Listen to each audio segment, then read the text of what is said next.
बिस्मिल्लाहिर्रहमानिर्रहीम। अस्सलाम वालेकुम। तमाम दोस्तों ਨੂੰ ਰੈਕਸ ਕਿਚਨ ਵਿੱਚ खुश आमदीद। जिन्होंने दोस्तों ने मेरे चैनल ਨੂੰ सबसक्राइब नहीं किया तो वो सबसक्राइब कर लैन, नाले नाल घंटी वाले बटन भी दबा दें ताकि सब तो पहलों तुहाडे कोल मेरी आने वाली वीडियो की इतला हो जाए। अज मैं तुहाडे वास्ते लैके आया मतंजन रंग बिरंगे चावल, शादियों ते पकाउण वाले चावल। इहदे वास्ते सानू 1 किलो चावल चाहिए, जिहड़ा असीं अद्धा पौना घंटा पहले भे के रख दिते। 800 ग्राम चीनी, 1 कप दुध, 4 मुख्तलिफ फूड कलर यानी कि रंग, ते गार्निश वास्ते किशमिश या खोपरा, कट्टे हुए 3-4 छुहारे ते मुरब्बा अशरफी, 4-5 इलायचियाँ, मगज़ बादाम ते खुशबू वास्ते क्यूड़ा एसेंस, 1 कप आयल दा, थोड़ा जिहा खोया। शुरू करिए। सब तो पहले असीं चावल बॉयल करने, उहदे विच 4-5 इलायचियाँ पा के पानी जदों गर्म हो जाए तो विच चावल सिट दो। चावल तकरीबन कोई 80% बॉयल कर लेने आ।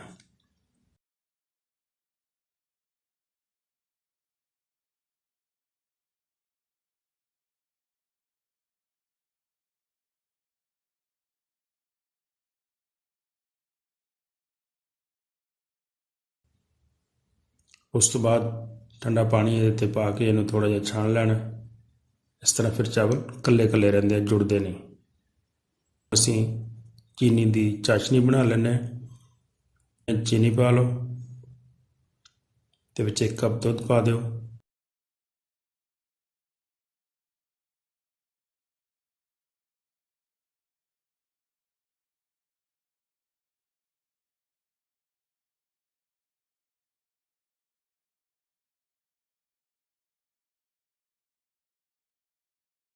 जदों चीनी अच्छी तरह दुध विच हल हो जाए तो हुण 1 कप आयल भी शामिल कर दो।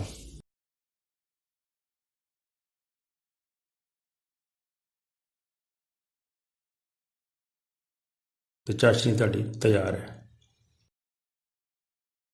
विच फिर असीं बॉयल किए हुए चावल पा देंगे।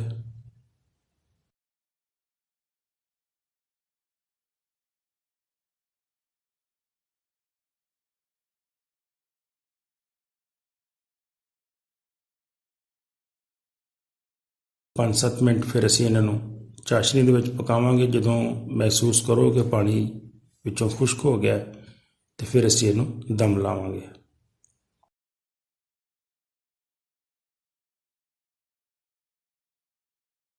तो पहले सब तो पहले असीं इहदे उत्ते रंग जिहड़े आ ਉਹ पानी 'ਚ हल करके शामिल कर देंगे।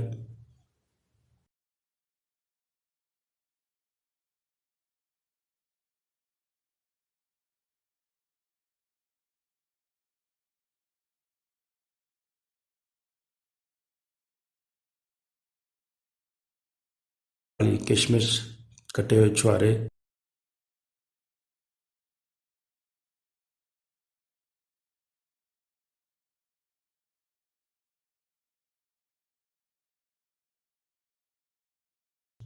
खोपरा गिरी,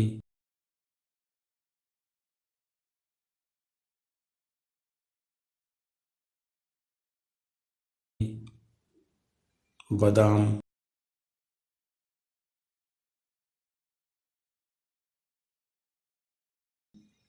मुरब्बा अशरफी, खोया,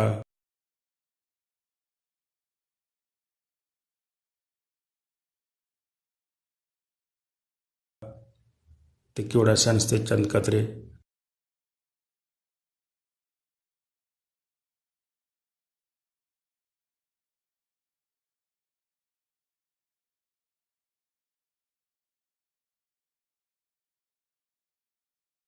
ते असीं इहनूं कोई 8-10 मिनट दम ला देंगे।